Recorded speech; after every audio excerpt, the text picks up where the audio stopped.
3W Boboko ya Boka. Boboko ya Boka. 3W. Président de la République. Bonsoir, Monsieur Gabriel. Bonsoir, Madame. La Cour constitutionnelle siégeant en matière de contentieux électoraux livre son verdict en principe ce vendredi à la suite de la requête de l'opposant Martin Fayoulou Madidi contestant l'élection de Félix Tshisekedi. Qu'attendez-vous de ce procès? Bon, vous savez que ce soit Martin, que ce soit Félix, ce sont les amis avec qui on a œuvré dans l'opposition. Et que le meilleur gagne. Félix est à l'avance. Voyons ce que la Cour va décider. Mais je ne peux pas mettre le désordre dans ces procès parce que ça me fait très mal de voir des amis se battre au lieu qu'on puisse se battre avec la sienne majorité. La balle vient d'être rebondie dans notre cas et ça, je ne digère pas. Voyons seulement que le meilleur gagne. Et si aujourd'hui Félix Tshisekedi triomphait, M. Gabriel Mokia est prêt à travailler avec Félix Tshisekedi? Non seulement pour travailler, mais si triomphait, d'abord, moi je vois la victoire de l'opposition. La victoire de Matraque, la victoire de Matraque que nous avions ramassée pendant autant d'années. La victoire sur l'injustice. La victoire pour le développement de notre Congo et la victoire sur la protection de notre pays et conserver l'unité nationale comme l'avait fait le maréchal Mobutu. Donc je serais beaucoup plus heureux que celui qui gagne. Il doit d'abord regarder le peuple, regarder le Congo avant de tomber sur nous autres. Donc il n'y aura aucun problème. Monsieur Gabriel Moké, on a l'impression que le tribalisme est en train d'élire domicile dans le pays, plus particulièrement à Kinshasa. D'où vient cette attitude, à votre avis? C'est depuis des années. Depuis que je suis arrivé à Kinshasa en 1967, j'ai trouvé ces fléaux. Mais Mobutu ne le voulait pas. Mobutu était un papa sage. Il nommait un Mongala dans le bas Congo, dans le bas Zaïre, un Moluba dans l'Équateur et tout ça, un Mongala dans le Katanga. Mais aujourd'hui, depuis la guerre de l'AFDEL, il y a division dans notre pays. Le tribalisme a pris la plaie. Donc moi-même, je ne me retrouve plus.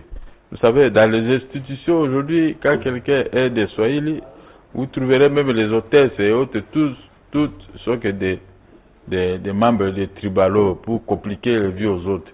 Vous faites un travail, il y a des accusations. Même dans l'armée, des grades, même si on nommait Mongala, colonel ou général, mais le colonel qui est de l'obédience tribalo, c'est lui qui a l'effectivité du pouvoir.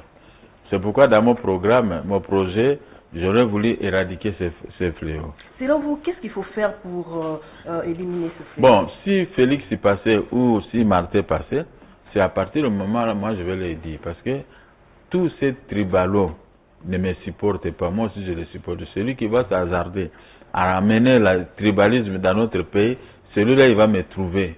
Parce qu'ils ne sont même pas capables. Moi, je suis là pour contraindre toute personne qui veut créer l'imbroglio dans notre pays. Pourquoi les tribalismes? Nous sommes tous Congolais. Si un Congolais est blessé, on va dire un Congolais est blessé. On ne dira pas qu'un Moulouba est blessé. Non, on dira qu'un Congolais est blessé, non un Mongala. Mais moi j'attends ça aujourd'hui. Mes frères de Katanga, ont trahi. Mes frères de l'Est ont trahi. Alors je n'aimerais pas aussi que les frères de Kassai ou de Bandundu puissent trahir. Mais nous devons les ramener à la raison pour que le tribalisme puisse disparaître dans notre pays. Sinon, ça n'ira pas. Regardez l'administration publique.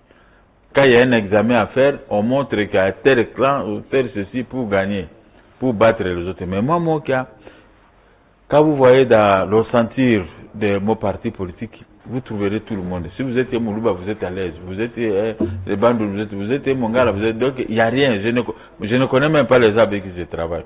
Sauf par les noms, quand on dit un tel, appelle-moi Katende, ou bien appelle-moi Bunda, ou appelle-moi ceci. Là, je sais, celui c'est Moulouba, tout ça. Mais moi, mais le tribalisme, nous devons bannir ça. Ne vous en faites pas, moi je suis là pour ça. Le tribalisme, les cas qui doivent amener le tribalisme, c'est les cas que moi je vais combattre. Je vais combattre vigoureusement parce que nous avons combattu la dictature et le tribalisme de Laurent Désiré Kabila. Mais je ne veux pas que ces fléaux puissent se surgir pendant ces années ici que nous avons peiné. Au moins, l'opposition vient de gagner. Il faut que l'opposition puisse faire sentir à la population les bons droits, les bonnes choses pour la bonne gestion. Et non, l'opposition maintenant gagne, l'opposition revient encore dans ces amours de l'AFDEL où c'est ici où règne le tribalisme, ça je ne peux pas accepter. On a l'impression que la victoire de Félix Tshisekedi n'enchante pas certains ténors de l'opposition. Aucun message de félicitations jusqu'ici, pourquoi? Bon, moi j'ai déjà félicité Félix, j'ai déjà dit de bonnes choses pour lui. Même si c'était Martin, je devais le faire. Vous savez, nous sommes... Les opposants ici, ce sont les opposants de profit. Si aujourd'hui on voit que moi qui amène, vous verrez que tous ces opposants derrière moi. Moi, j'ai des amis opposants qui étaient avec moi. J'ai présenté ma candidature. Quand ils ont vu que l'argent court d'un tel côté, tous ils sont partis là-bas. Je me suis battu seul. Heureusement qu'ils n'ont pas vu des failles d'argent chez moi. Du début jusqu'à la fin, je suis sorti tête haute. C'est l'argent, c'est la pauvreté. Ceux qui n'ont pas pu investir dans leur vie, regardez-les bien, ils suivent comme qui disait Rochero, Mbisi Landakase et pas Imaï Kochola. Voilà, mais moi je ne suis pas comme ça, Rolanda et pas Imaï Kochola. Vous pouvez avoir des milliards, mais vous ne me verrez pas. Je connais beaucoup d'amis, j'ai beaucoup, même pouvoir. Ils ne me voient jamais. J'ai beaucoup d'amis. Et ce manque d'unité, c'est dû à quoi? Non, ce manque d'unité, premier fléau, c'est le tribalisme. Premier fléau, c'est le tribalisme. Deuxièmement, la pauvreté. Et troisièmement, les conflits de compétences entre nous. Moi, je suis opposant, vous êtes opposant. Comment on peut... Oui, si les opposants se retrouvent comme cette fois-ci, on a été presque... Les opposants, nous étions tous aussi la course. Là, ça, c'est autre chose. Mais rien que pour la course. À la fin de cette course, nous retournons dans nos anciens amours, on reste toujours unis. Parce que moi... La personne avec qui on a couru dans les avenirs de Kinshasa, on a ramassé les grenades lacrymogènes ensemble. Je ne peux pas la combattre. C'est comme ça ma nature. Je ne peux pas créer des problèmes, mais il y a des gens qui sont ici.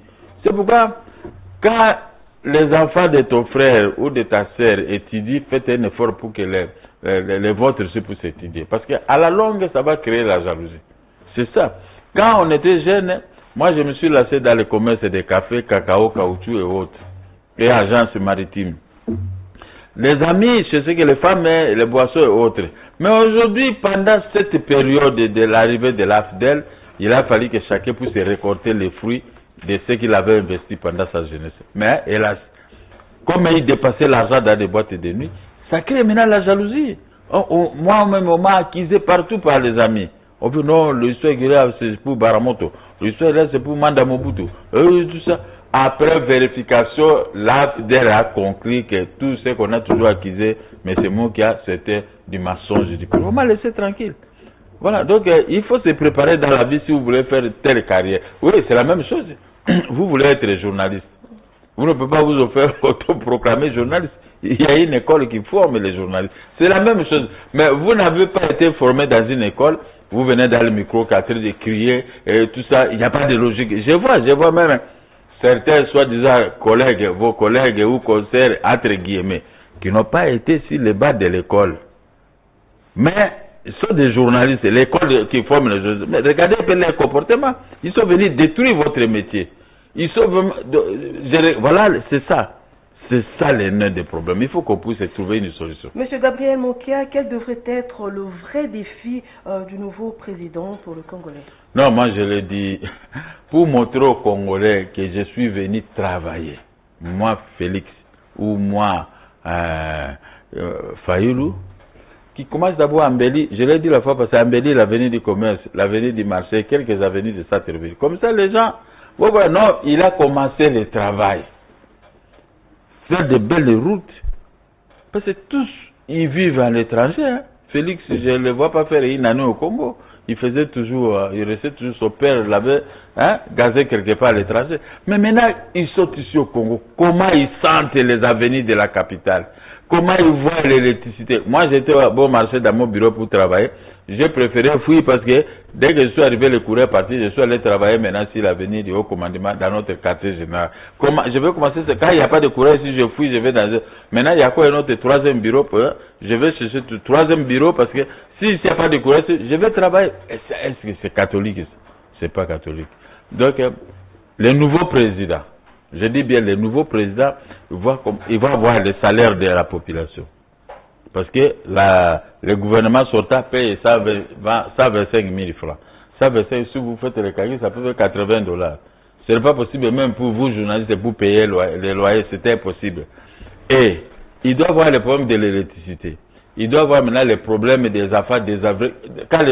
Ici, les Congolais, nous devons avoir d'autres mentalités. Je ne les critique pas. Mais quand quelqu'un s'arrête dans une voiture, tout le monde vient pour mendier. Quel que soit son degré, vous le trouvez à bas cost ou costume, mais tous, nous sommes devenus tous des mendiants. C'est Flora, M. Félix ou M. Fayoulou, les deux, ils doivent tout faire pour le bannir. Si il ne faut pas, moi je vais commencer à les rappeler toujours d'abord micro. C'est de ce qu'on se rencontre, non? Quand je passe comme ça, je suis dans toutes les maisons, même en Europe, on me suit. Il faut commencer quelque part. La vie, ça ne va pas. Il faut régler les problèmes de la justice. Voilà. La justice est bonne. Mais les animateurs donnent des instructions, des injonctions au juge quand il a pris une affaire à délibérer. Et un juge, ce n'est pas un ennemi. Nous deux, nous avons un problème devant le cours de tribunal. Même si c'est ton père, même si c'est qui. Mais tu dois rendre justice comme il se doit. Mais ici, nous, les gens qui n'ont pas de frères à l'administration, vous avez raison, mais les juges qui te font poireauter. Cette histoire-là, les amis, les deux amis doivent voir. Moi, je suis là pour les rappeler. Je vais les rappeler pour que la justice soit indépendante. Et puis, si on va conserver la constitution actuelle, il y a l'article 149 qui donne le plein pouvoir au président de la République. C'est lui qui est le chef de l'exécution. Les décisions sont exécutées à son nom. Mais aujourd'hui, au lieu on exécute une décision au nom du président de la République, sauf si quelqu'un a insulté le chef de l'État, là on exécute, on le met en prison. Mais si vous gagnez, vous trouvez les hommes forts comme le Ngoué Kassanji et le gouverneur de la Banque centrale, et ils ne veulent pas laisser les autres vivre. La justice devient une histoire de chantage. Monsieur Gabriel, je reviens à vous tout à l'heure. Merci beaucoup. 1961-2019, cela fait exactement 58 ans que le tout premier Premier ministre et héros national de la République démocratique du Congo, Emery Patrice Lumumba, fut assassiné. À l'occasion, une messe d'action de grâce a été dite en sa mémoire à la cathédrale Notre-Dame du Congo ce jeudi 17 janvier en présence de plusieurs personnalités politiques. Guigui Zawadi. Au cours de cette messe eucharistique consacrée à l'hommage à Patrice Emery Lumumba, premier ministre et héros national de la République démocratique du Congo, l'officiant du jour, l'abbé Espérance Boyindombe, curé de la cathédrale Notre-Dame du Congo, a focalisé son message du jour sur l'unité, la paix et l'amour entre Congolais. Il a invité l'assistance à prier pour que l'humilité soit le socle de notre agir pour bâtir un Congo plus beau qu'avant, comme le souhaitait Emery Patrice Lumumba. Cette exhortation de l'officiant du jour a été suivie religieusement à plusieurs personnalités à cette messe. Dans cette 58e année d'anniversaire de Lumumba, nous disons que c'est une réussite de l'opposition qui, normalement, devient majorité. Donc, le souci majeur par rapport à cette date, c'est celui d'honorer Lumumba qui pensait que réellement nous étions dans un grand pays, lequel doit s'attendre à un développement. Parce que quand on parle de développement économique, c'est parce que nous sommes assis sur l'argent, mais l'argent qui n'est pas visible. Nous avons l'or, les diamants, les coltans, nous avons tout. Emery Patrice Lumumba, il avait l'attention de ce pays. Il a légué cette fonction à Laurent Désiré Kabila et aujourd'hui, Laurent Kabila a légué cette fonction à Joseph Kabila et nous avons obtenu 3 élections générales dans ce pays avec la fierté et nous sommes vraiment très contents. Emery Patrice Lumumba n'a pas versé son temps pour rien, c'est pour nous donner la valeur dans le monde français. Visiblement, les combats de Patrice Emery Lumumba, 58 ans après sa disparition, est pérennisé par plus d'un Congolais qui croit au développement intégral de la République démocratique du Congo. Et puis au chapitre de réaction, Patrice Emery Lumumba, héros national du Congo, assassiné par le néocolonialiste pour avoir défendu les intérêts de son pays. Depuis ce jour, le Congolais garde une pensée pieuse à sa mémoire. Professeur Kalele Kabila de l'université de Kinshasa pense que les Congolais n'ont pas pu préserver leur indépendance. Feza Mantiangou et Pichu Kokola. Nous n'avons pas su préserver la lutte de Patrice Emery Lumumba 58 ans après, lutte qui l'a conduit jusqu'au sacrifice suprême, dit-il, professeur Kalele Kabila. Il a réussi à nous obtenir cette indépendance en 60. Il a voulu que le Congo jouisse de ses richesses, décide de son sort, mais il a été liquidé de la manière que l'on sait par les impérialistes. Pour rendre véritablement hommage à ces dignes fils du pays, les Congolais doivent se prendre en charge avec l'esprit de sacrifice suprême comme Patrice Emery Lumumba. À peine nous l'obtenions que déjà le 30 janvier au soir, la Belgique se levait contre elle pour que tout le monde occidental admette que Lumumba constituait un danger, y compris pour leurs anciennes colonies. Et on l'a liquidé. Nous n'avons pas su préserver notre indépendance. Dans les livres qui ont été publiés à Bruxelles, Moulele ou la deuxième naissance de Lumumba va aussi être liquidée. Après Moulele, vous aurez Laurent Désiré Kabila. 58 ans après, les Congolais se souviennent de lui comme un héros national. Et puis l'Alliance pour le développement et pour le développement de la République ADER salue la mémoire de Patrice Emery Lumumba et celle de Mzee Laurent Désiré Kabila, 2 héros qui ont marqué l'histoire politique de la République démocratique du Congo par leur dévouement à la patrie congolaise. Patrice Emery Lumumba et Mzee Laurent Désiré Kabila ont accepté le sacrifice suprême pour l'indépendance et l'autoprise en charge de Congolais, déclare le président provincial de l'ADER Kinshasa, Léon Kalumbo. L'assassinat de Patrice Emery Lumumba est dans toutes les bouches en ces jours où l'on se rappelle de son combat pour l'indépendance. L'Alliance pour le développement et la République de François Mwamba-Tshimbi en sait quelque chose. Les Congolais se rappellent à ces jours de l'assassinat de notre leader. Patrice Emery Lumumba a tout donné pour ce pays. Il voulait un Congo indépendant, il voulait la liberté et la lutte qui concorde avec la lutte d'Etienne Tshisekedi Mulumba. Et quand nous voyons le jour d'aujourd'hui, ou la journée d'aujourd'hui, nous rappelle ce que Joseph Kabila vient de réaliser. Nous avons organisé les élections sans demander l'aide de l'extérieur, avec nos propres moyens. Ça, c'est la victoire pour Patrice Emery Lumumba. C'est la victoire de Etienne Tshisekedi Mulumba. C'est la victoire de Mzee Laurent Désiré Kabila qui a dit « Prenez-vous en charge. on se retrouve. C'est notre victoire, nous, la jeunesse. C'est notre victoire aujourd'hui. Le président de l'ADER ville de Kinshasa croit à la capacité de l'élite congolaise à pérenniser le combat du premier ministre de la République démocratique du Congo. C'est la victoire de Félix Tshisekedi aujourd'hui. C'est ça la victoire de Emery Lumumba.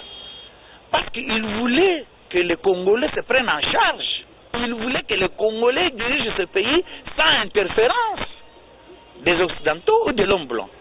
Et quand je vois après les élections aujourd'hui que l'unité existe parmi nous, que la paix règne à travers le pays, ça je dis merci. Et je dis Inch'Allah, et je dis repose en paix, Patrice Emery Lumumba, parce que vous avez fait le travail qu'il fallait. Laurent Désiré Kabila et Patrice Emery Lumumba, deux exemples à suivre pour le développement du Congo. Voilà, de retour sur ce plateau, Monsieur Gabriel Mokia, un mot pour cette journée commémorative. Non, paix à son âme, Patrice Emery Lumumba, notre héros national proclamé par le maréchal Mobutu. Vous voyez les erreurs que nous commettons aujourd'hui. Lumumba était en prison à Tisville. Il y a eu un problème pour que nous puissions nous octroyer l'indépendance économique et l'indépendance politique. Mais les politiciens se sont réunis à Bruxelles. Nous n'allons pas prendre part, bien que nous sommes ici, sans la présence de Lumumba. Voilà l'unité de l'opposition, l'unité du pays. Et la Belgique était contrainte d'envoyer un avion jusqu'à ici, à Tessville. On a pris Lumumba et il s'est passé ce qui s'est passé. On a obtenu notre indépendance. Mais nous ici, les Djom sont à prison et les autres, il n'y a que les mots qui viennent de défendre. Mais les amis qui ont une parcelle d'autorité, qui sont avec les gens du pouvoir, n'aiment pas défendre nos amis. Vous savez, ça me fait vraiment de la peine. C'est la même chose comme le procès de Laura de Edi Kapende, l'État Mangasa et consorts. Je suis resté 17 ans en train de les défendre pendant que je n'ai jamais fréquenté ces gens pendant qu'ils étaient encore au soleil. Donc nous pouvons cultiver l'amour dans notre pays pour que pareil chose n'arrive pas. Maintenant le monde est parti. Qu'est-ce qu'il nous a laissé?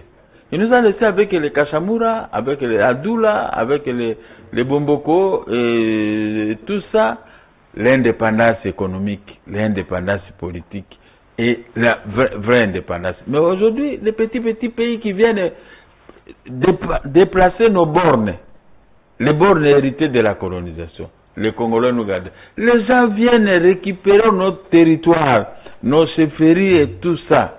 Nous sommes dans l'impuissance. C'est ici, je dis, les opposants doivent s'entretuer. Nous avons cette guerre de défendre les acquis de Lumumba.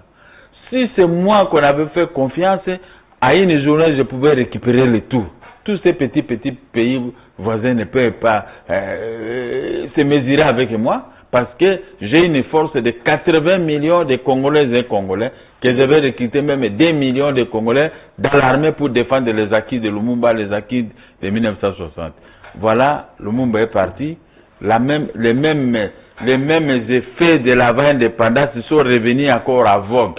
Les salaires de 120 000 francs, la pauvreté qui nous ronge, l'eau potable qui n'est pas très propre à la consommation, les routes inexistables. À l'époque, vous prenez la route, même si ce n'était pas goudronné, mais Bandundu, Équateur, Kisangani, avec une voiture VW. Aujourd'hui, c'est impossible. D'où vient cet échec? Le climat de rivalité entre nous. Tout le monde connaît tout. Mais personne a un conscient que c'est le pays que nous, je suis né, je vais mourir, il faut que je laisse les empreintes avec mes enfants qui vont bien étudier et le pays est bien électrifié et tout ça. Mais tout le monde prend l'argent pour aller cacher en Afrique du Sud, en Europe et partout. Il Caïma et tout ça. Mais le pays est resté comme tel. C'est ainsi que je dis, au moment opportun, je vais dire aux gagnants, mais voici, on doit faire ceci et cela. Ne suivez pas les troubadours. Dans leur tête, ils n'ont pas investi. Ils attendent qu'il y ait un poste ministériel pour s'arrêter. Nous sommes arrivés pratiquement à la fin. Votre dernier mot, s'il vous plaît. Le dernier mot, je félicite les militantes et militants du mouvement des démocrates congolais, mon parti politique. L'initiative qu'ils ont prise pour pouvoir conquérir maintenant les 26 provinces. Nous sommes maintenant à 17 provinces. Depuis qu'on a proclamé les résultats provisoires, nous sommes à 17 provinces. D'ici peu, nous allons atteindre 22, 23, 26. Et l'essai sera assuré dans le parti du MDCO de Gabriel Mokia. Et je remercie tous nos amis, nos éléments qui sont venus de l'Europe. Celui qui gère le MDCO en Autriche, celui qui gère le MDCO en France, les deux qui gèrent le MDCO en Allemagne, et tant d'autres qui avaient manifesté de venir soutenir ma candidature, je les remercie. Je remercie les peuples congolais qui m'avaient fait confiance, bien que Nanga a fait ce qu'il a fait, il a distribué nos voix à certaines personnes dont le pasteur Tedongole a protesté, ces voix qu'on m'a données, est-ce qui m'avait voté. Voilà l'escroquerie de Nanga, l'escroquerie de la CENI. Je m'arrête là. À chacun maintenant de comprendre ce que je viens de dire. Merci, monsieur Gabriel Mokia. C'est moi qui vous remercie, madame. Boboko ya Boka. Boboko ya Boka. 3W.